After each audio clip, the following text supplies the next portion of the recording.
Guys, Doctor Who Series 15 Season 2 has come and gone. It's been about 2 days since the Reality War stopped, and Russell T Davies gave us one of the most divisive finales of the entire series. So we're here today to rate every single episode from this new season, but before we do that, cue that theme song.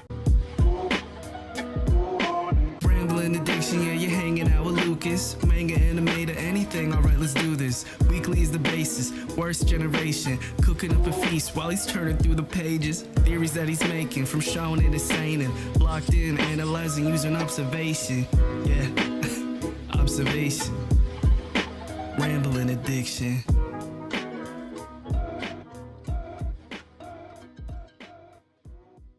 Yeah, so as I said in the introduction, we will be ranking every single episode from Series 15 / Season 2 of Doctor. I'm just going to call it Series 15, guys. All right, that's what I'm referring to it as. We are going to be starting with the Robot Revolution. Before we do that, I got to take this off. This is too hot to wear for the whole video. So the Robot Revolution starts with new series companion Belinda Chandra, played by Verida Sethu, I believe is how you pronounce her last name. Apologies if I am butchering it. So we see Belinda a few years before current story timeline, and her then boyfriend Alan Budd, this Dweasley looking guy, a very controlling individual who gives her this like star that has her name written on it, and this sets up the plot later. We go to the future, present day, I believe it's 2025, May 23rd, 2025 to be exact, where Belinda is a nurse and is abducted by robots. Apparently I'm the queen of outer space, if you could tell the police. We also see Mrs. Flood here. This is important because she becomes recurring in this season to set up a later twist. She is Belinda's neighbor, not unlike she was Ruby Sunday's neighbor. So Belinda gets abducted by these robots and is taken to the planet of Belinda Chandra. Miss Belinda Chandra. The doctor is there. He got there just before her. We saw him a little bit in the beginning of the episode as well. And this is where the meat of the episode takes place as the doctor and Belinda try to figure out what caused the robot revolution, as the people of Miss Belinda Chandra used to live in harmony with the robots, but they are now their malevolent rulers. Of course, in a very Doctor Who fitting twist, it is shown that the reason it is like this is because before they went and got Belinda after getting the little star chart thing, which how did they get that? Because Belinda has one as well. Now that means two of the same objects can't exist at the same time. What's up with that? Yes, but before they went and got Belinda, they went and got Alan Budd, who very quickly succumbed to his animalistic instincts and began to rule over the planet tyrannically and merged himself with technology. Yes, so the Doctor and Belinda do defeat Alan, and as the Doctor tries to take Belinda home, it sets up the whole season arc of why can we not get to May 24th of 2025.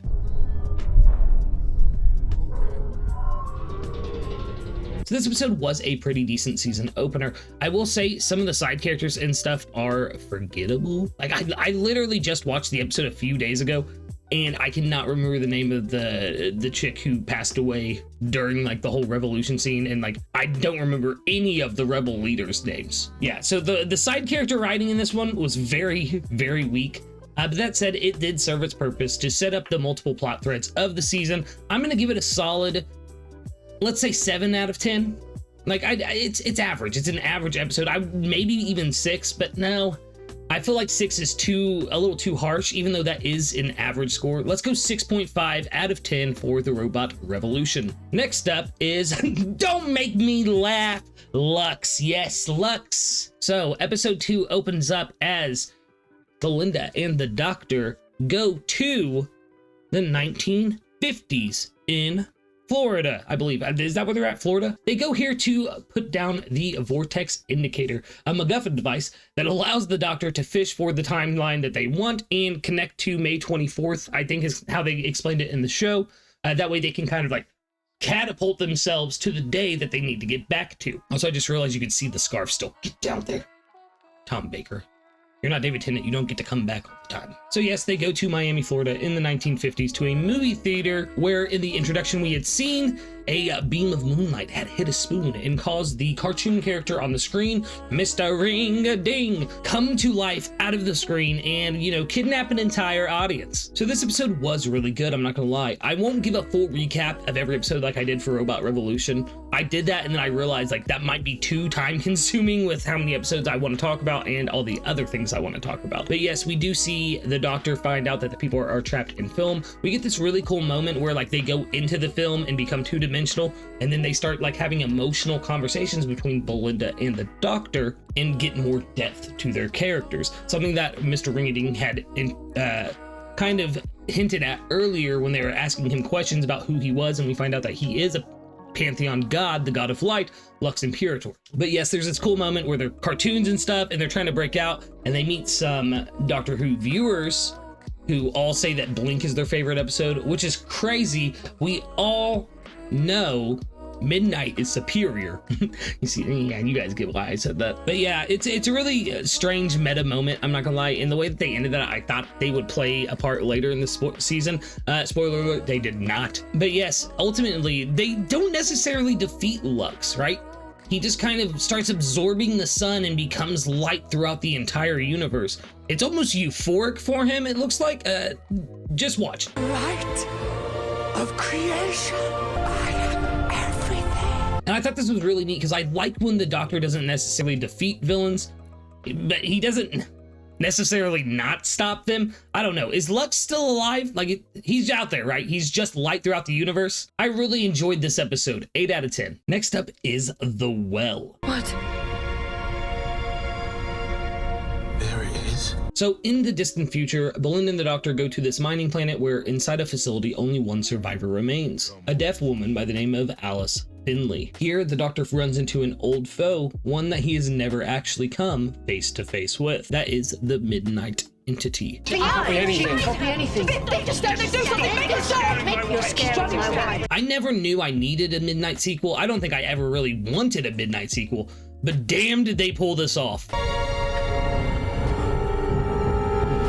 Shuti's expression in the scene I had just shown you alone just shows how terrifying and menacing the idea of less is more can be, because we never get a full clear shot of the entity ever. I think there's like a brief instance where you see it for a moment, but even then it's very obscure in just a black mass. I really do think that RTD and Sharma, the writers of this episode, really nailed what could have been an absolute disaster to revisit such a beloved standout episode like they did.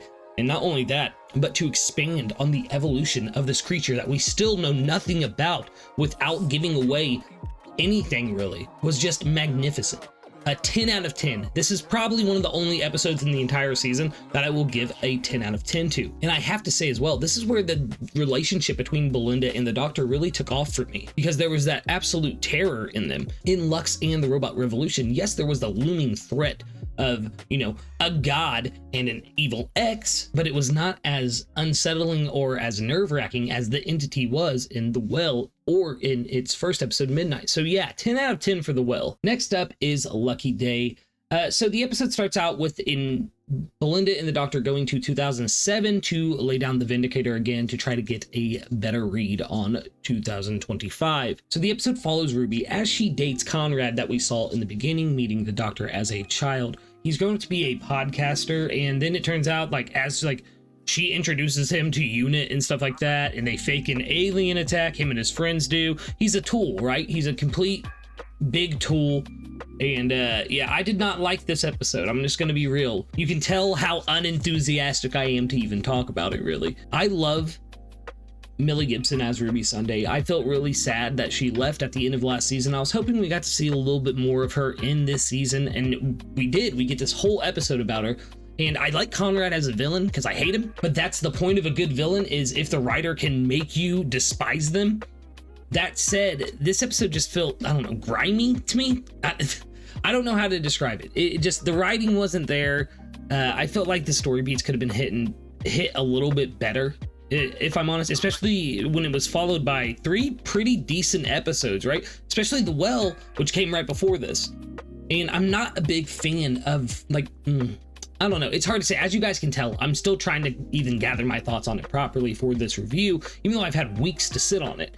And it's because I like Dr. Light episodes, but when there's something about this one that just was not pulled off well at all. Yeah, I'm kind of a bumbling idiot right now about it, but it's hard to express it. But the whole time I was watching this episode, let's start there, right? The whole time I was watching Lucky Day, I was waiting for something interesting to happen.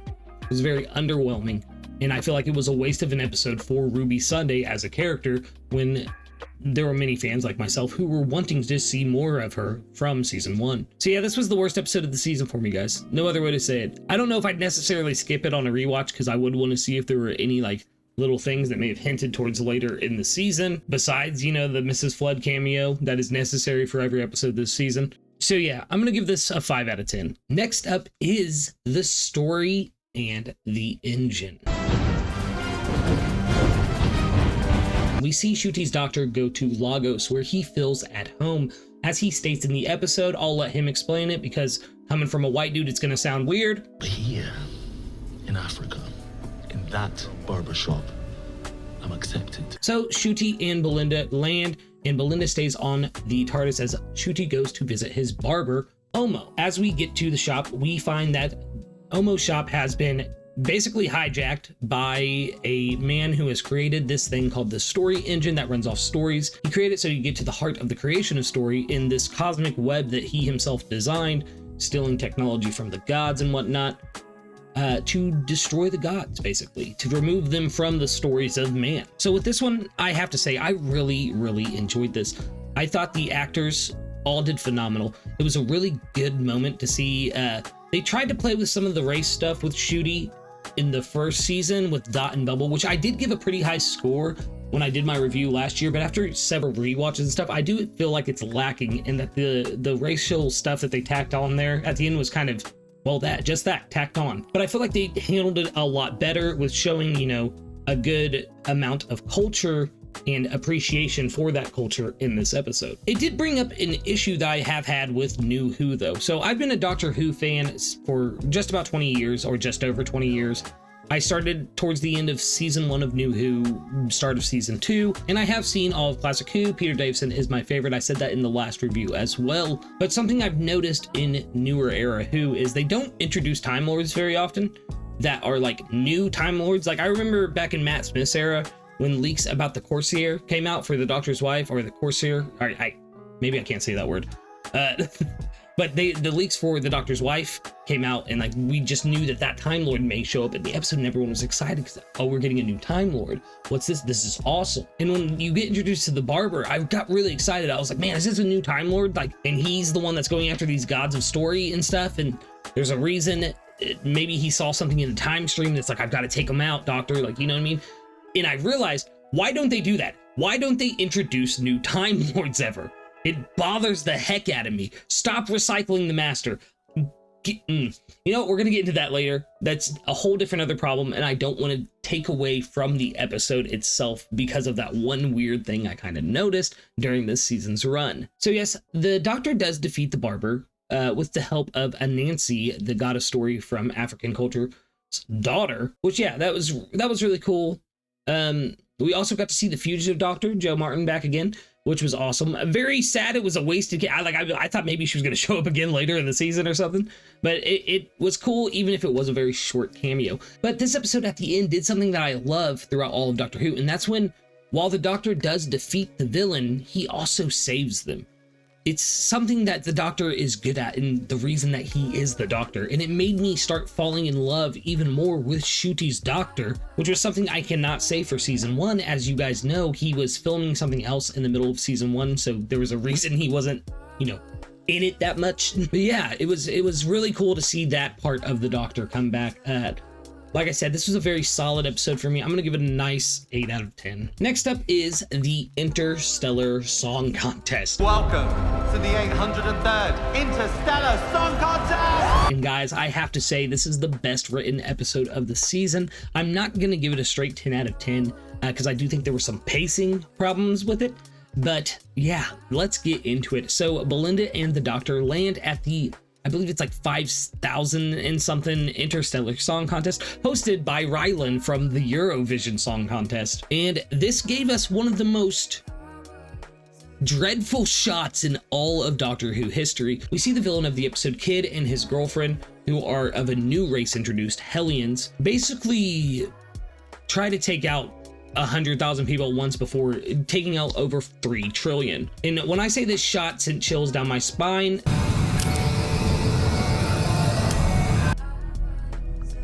yeah, this was crazy. This was a crazy good episode, and we got to see a very darker side of Ncuti as he thought Belinda was sucked out into space as well. I really enjoyed the side characters as well, with Cora and Mike and Gary. Mike and Gary, oh my god, the love I have for Mike and Gary. Can you do that, Gary? I'd do anything for you, Gary. And of course, it gave us one of the greatest reveals in Doctor Who history. And also the Rani got revealed at the end of the episode, tacked on really weirdly. When this first happened, I really enjoyed that the Rani came back. I was not reading spoilers. I did, after the series finale, get on some subreddits and see that like some dude named Andrew leaked a bunch of the series. But I was really excited to see the Rani come back. I've been waiting for it. Rani is one of my favorite classic series villains. Yeah, this was really cool. It's sad though that Russell decided to introduce her in a post-credit scene. I feel like if that had taken place naturally at the end of the episode, instead of the weird explosion cliffhanger we got, yeah, I think it would have been better. So I'm gonna give the Interstellar Song Contest, even with the flaws and the pacing issues, like I said, I feel like some of it's really rushed in spaces, and then some of it in other spots drag on. Like the weird healing montage, I don't think we needed all that. Like, it didn't need to be that long. We didn't need a happy-go-lucky song. And if you were gonna play a happy-go-lucky song, why didn't you play this? But yeah, I'm gonna give it a solid 9 out of 10. This really was, it's an episode that when I'm rewatching the series, which I frequently do, I'm definitely not gonna skip it. It's really well done, and I'm not gonna lie, the performance from Rylan in it, even though he was just playing a caricature of himself, was funny.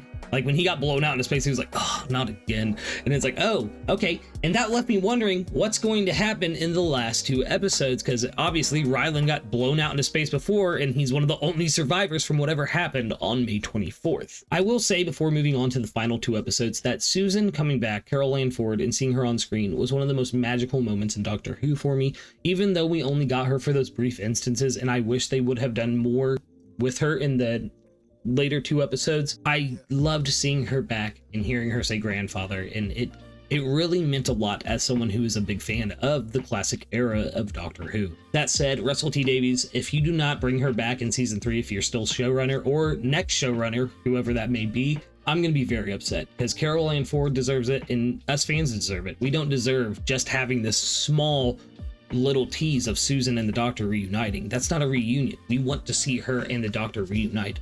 And I personally want to see her regenerate so that she can keep coming back in the series. So the Truman Show-esque Wish World is the setup for the finale. We get to see the Rani on full display here, and I'm not gonna lie, Archie Punjabi as the Rani is just phenomenal. She kills it. She's got that over-the-top energy that Kate O'Mara had back in the day, and I love it. I love it so much.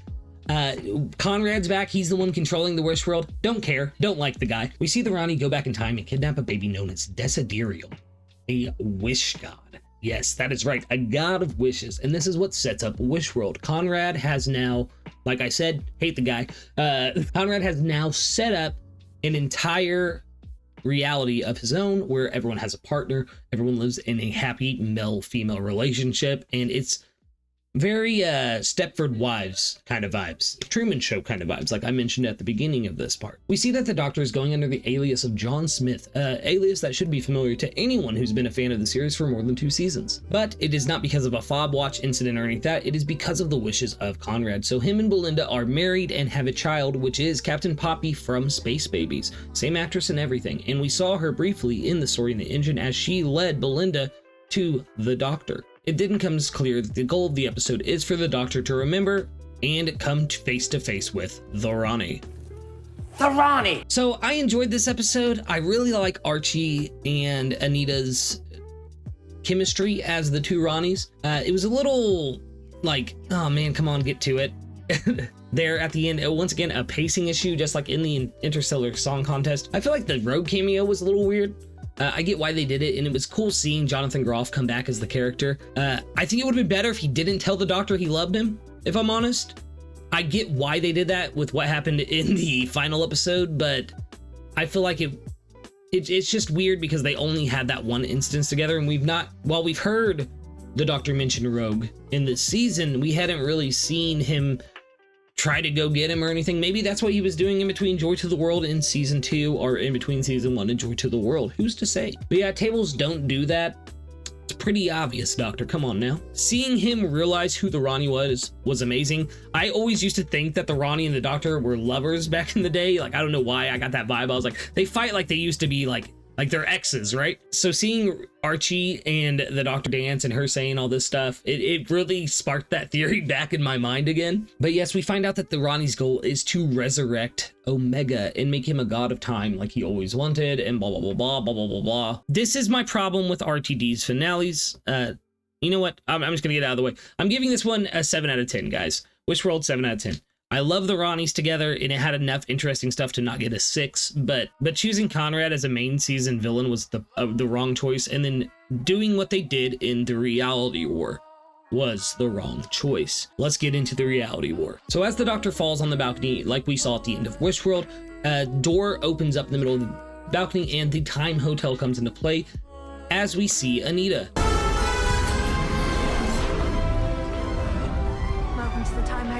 And it was really cool seeing her come back and using her to kind of break open the reality, like true reality, into the Wish world, which they do to get Unit back and Ruby back. And it's a really cool concept, right? I didn't have a problem with this part of the episode at all.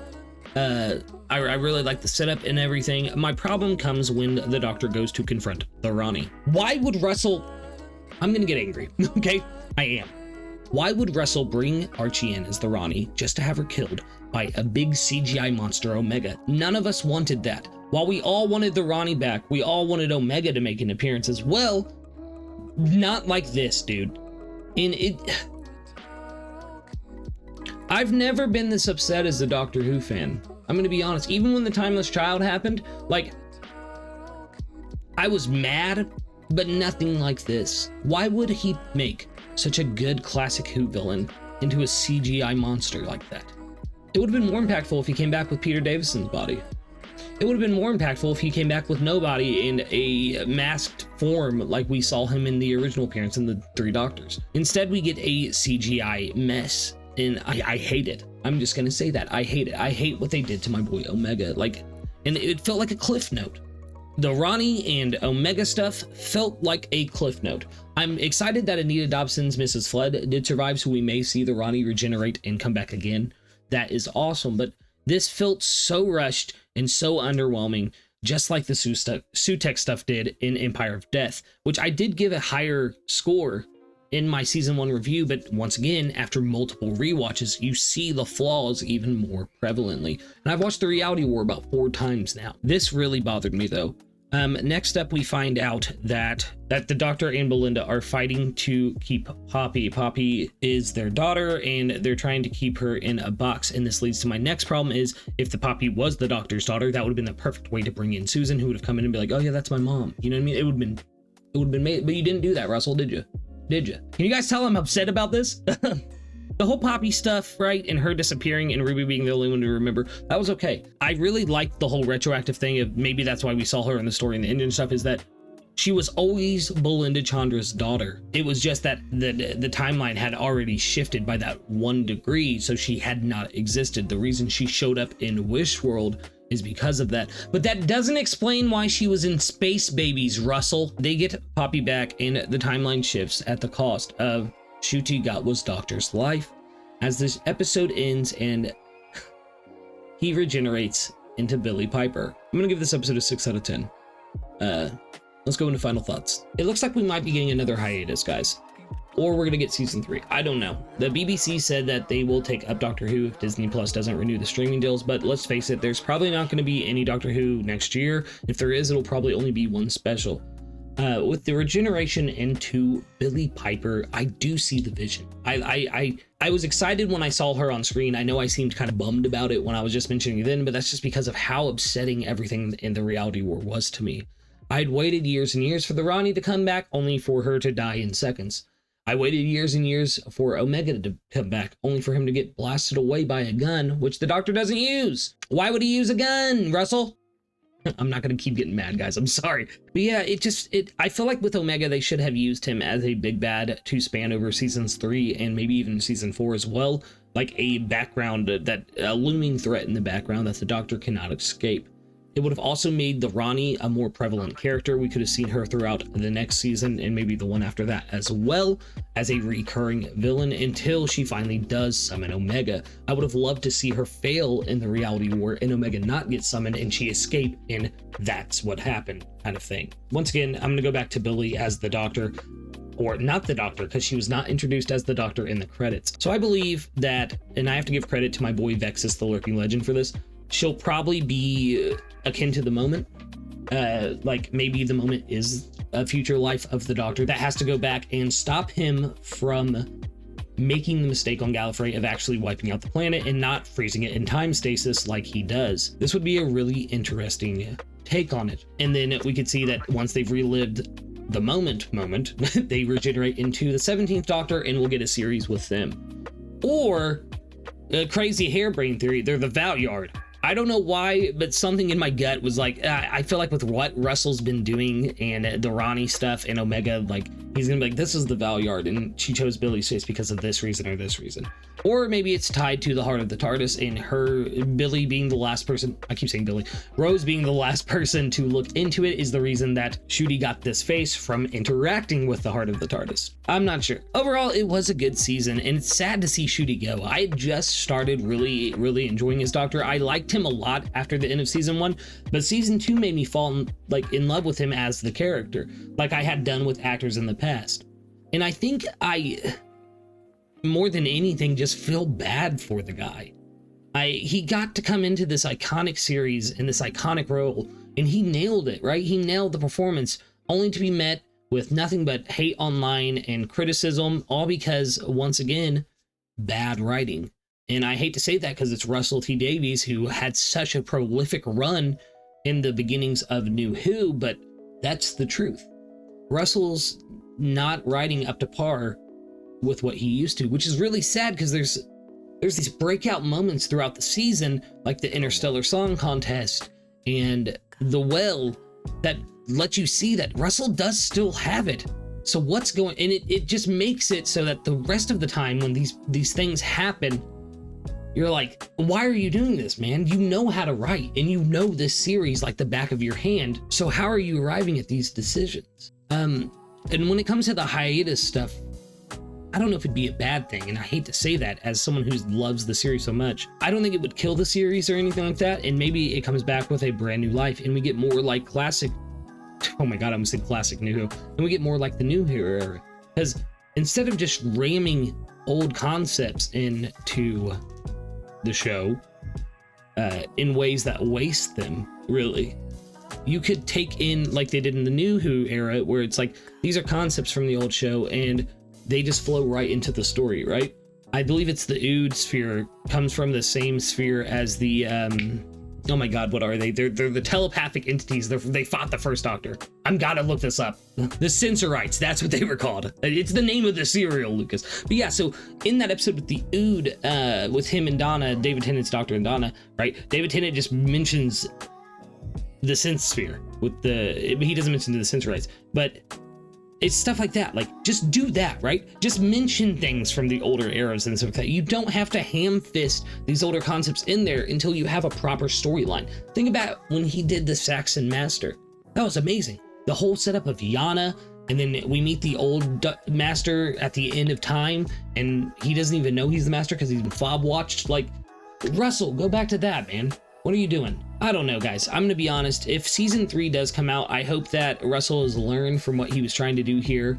I'm gonna be honest, I hope Disney deal falls through and BBC just goes back to making it, because that's what they've kind of said, is that if the Disney deal doesn't go through, then they're just going to keep making it by themselves.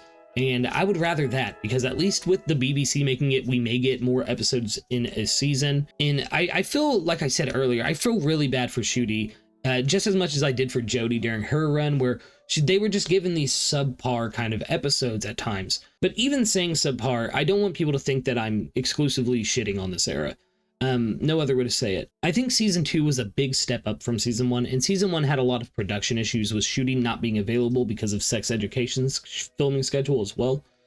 But it's sad that it really flubbed the ending the way it did, because I thought the build-up for season 2 was amazing. I thought the storylines with Belinda Chandra were good, even if she did feel kind of like an add-on at times, right? Like, the first few episodes with her were amazing, but everything after Lucky Day, it seemed like she was just kind of there. That said, except for the Interstellar Song Contest. So that's 3 episodes of the season, though, that it feels like the companion's just kind of there.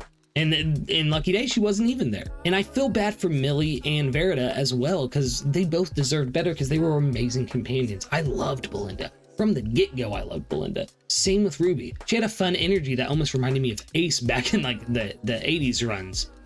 This whole thing, though, in my last little bits of thoughts before I close out, is it reminds me of what John Nathan Turner did to the show, the J&T era, towards the end, where, you know, what he did to Colin Baker, and then kind of just nosediving it with the BBC and sending us into the wilderness years. And I really don't want to see that for the series. If I have to go like 10 years or 15 years without Doctor Who, that's going to suck. Because this is something that has been a constant in my life for, as I said earlier, 20 years. And I don't want that to happen. I want to see the show come back with a renewed vigor and see it succeed, because that's what it deserves. I'm going to wrap it up there. I do have some uncertainty for the series, but I am hopeful that whatever the team at Bad Wolf does next with the series, it's a step in the right direction.